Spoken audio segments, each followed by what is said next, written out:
जय हिंद क्लासेस में आपका हार्दिक स्वागत करता हूं। मैं धीरज कुमार। आज आपके सामने मैं क्लास 10th का फिजिक्स का सिलेबस लेकर आया हूं, जो कि हम लोग आज यहां पर फिजिक्स स्टार्ट करने वाले हैं। फिजिक्स का सिलेबस देखेंगे पहले अच्छे प्रकार से, फिर उसके बाद केमिस्ट्री का भी सिलेबस आएगा और बायो का भी सिलेबस जल्द ही आने वाला है। इस बैच का नाम है शिखर 2.0। ज्यादा से ज्यादा आप लोग इस बैच में जुड़िए और अच्छे से अच्छे मार्क्स लेकर आएंगे, तभी जब आप इस बैच में जुड़ेंगे और पढ़ेंगे, अच्छे से पढ़ाई करेंगे और आगे बढ़ेंगे। चलिए हम लोग देखते हैं सिलेबस क्या है यहाँ पर फिजिक्स का, जिसे हम लोग हिंदी में कहते हैं भौतिक विज्ञान। इसका पाठ्यक्रम हम लोग यहाँ पर जानने आए हुए हैं। यूनिट फर्स्ट में क्या है? प्राकृतिक घटनाएं, नेचुरल फिनोमिना। क्या है? प्राकृतिक घटनाएं, नेचुरल फिनोमिना।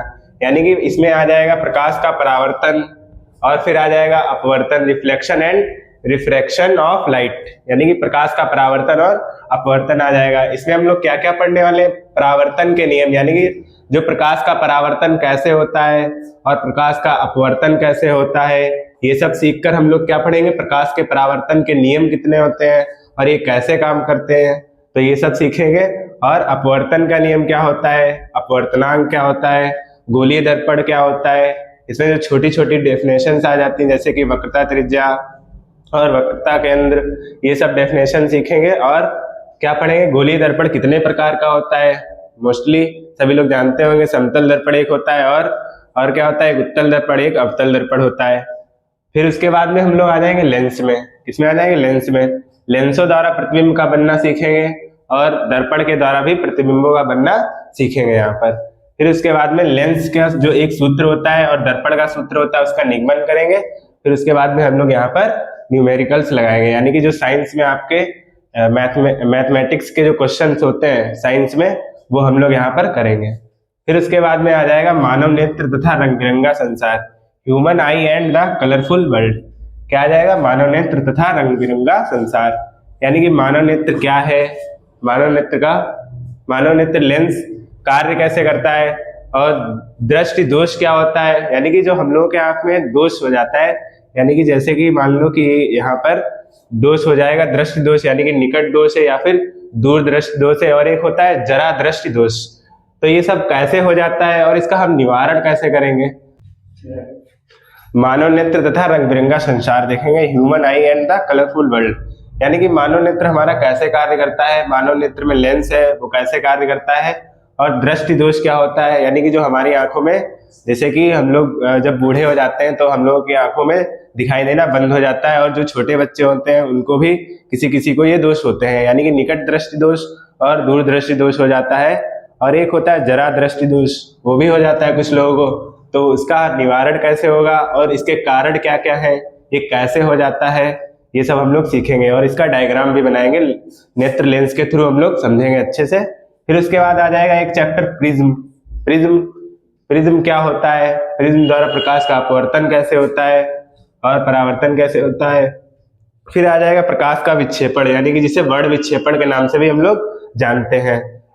तो फिर उसके बाद में हम लोग क्या पढ़ने वाले हैं? प्रकाश का प्रकीर्णन कैसे होता है, यानी कि कैसे फैलता है प्रकाश, हमारी पृथ्वी पर कैसे आता है प्रकाश, ये सब सीखेंगे। उसमें कितने रंग होते हैं, क्या क्या होता है, ये सब हम लोग इसमें अच्छे से कवर करेंगे। फिर यूनिट 2 आ जाएगी विद्युत का प्रभाव, यानी कि इफेक्ट ऑफ इलेक्ट्रिसिटी।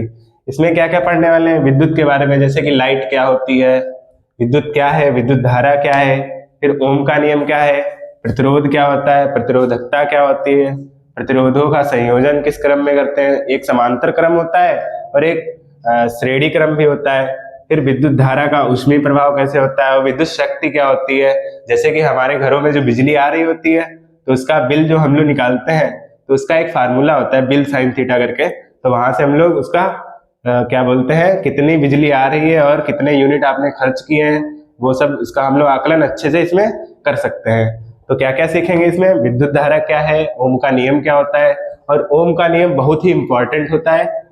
इसके बाद क्या सीखेंगे? प्रतिरोध क्या है, प्रतिरोधकता क्या है, और प्रतिरोधों का संयोजन किस किस क्रम में होता है।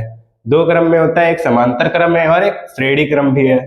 फिर क्या सीखेंगे? विद्युत धारा का ऊष्मीय प्रभाव कैसे होता है और विद्युत शक्ति क्या है, यानी कि विद्युत शक्ति क्या है। फिर इसके बाद में क्या आ जाएगा? विद्युत धारा का चुंबकीय प्रभाव, यानी कि आप लोगों ने चुंबक के बारे में अच्छे से सुना ही होगा, क्लास 8th में भी पढ़ा होगा थोड़ा बहुत, तो उसके आगे का टॉपिक हम लोग क्लास 10th में देखते हैं, चुंबक को अच्छे से समझने की कोशिश करते हैं। तो चुंबक होता क्या है, पहले नंबर में ये पढ़ेंगे चुंबकीय क्षेत्र क्या है, फिर चुंबकीय क्षेत्र रेखाएं क्या होती हैं, और इसमें आ जाएगा विद्युत मोटर, फ्लेमिंग का बाएं हाथ नियम, दाएं हाथ का नियम आ जाएगा, और एक विद्युत मोटर। फिर उसके बाद में वैद्युत चुंबक, चुंबकीय प्रेरण आ जाएगा, फ्लेमिंग के बाएं हाथ व दाएं हाथ के अंगूठे का नियम आ जाएगा। ये सब इसमें हम लोग अच्छे से कवर करने वाले हैं। जो फ्लेमिंग है, फ्लेमिंग एक साइंटिस्ट है जिन्होंने मैग्नेटिक फील्ड के बारे में बहुत ज्यादा ही काम किया था फिजिक्स के क्षेत्र में। तो ये सब हम लोग अच्छे से कवर करने वाले हैं। इसमें क्या क्या सीखेंगे हम लोग, विद्युत चुंबकीय प्रेरण क्या है, और फ्लेमिंग के बाएं हाथ व दाएं हाथ के अंगूठे का नियम क्या होता है, और एक दक्षिणावर्त पेच का नियम भी होता है, वो भी इसमें हम लोग कवर करेंगे। जब इन चैप्टरों को अच्छे से करेंगे तो सारे टॉपिक को हम लोग अच्छे से कवर करने वाले हैं। और इसमें न्यूमेरिकल्स फिर आ जाएंगे, इसके न्यूमेरिकल, और हम लोग जानते हैं कि लाइट के जो न्यूमेरिकल्स है वो बहुत ज्यादा इंपॉर्टेंट रोल एग्जाम में प्ले करते हैं। तो हम लोग इन सब चैप्टरों को अच्छे से कवर करने वाले हैं। सबसे पहले कौन सा चैप्टर लाएं, आप लोग कमेंट कर सकते हैं, अपनी राय दे सकते हैं हमें। और सबसे पहले तो वैसे हमारे अकॉर्डिंग तो प्रकाश का परावर्तन ही चैप्टर आएगा, तो उसको आप अच्छे से समझिएगा, अच्छे से नोट्स बनाते रहिए, अच्छे से नोट्स रेडी करेंगे तभी आप आगे अच्छा कर पाएंगे। तो इसी के साथ सभी को मेरा जय भीम, जय भारत।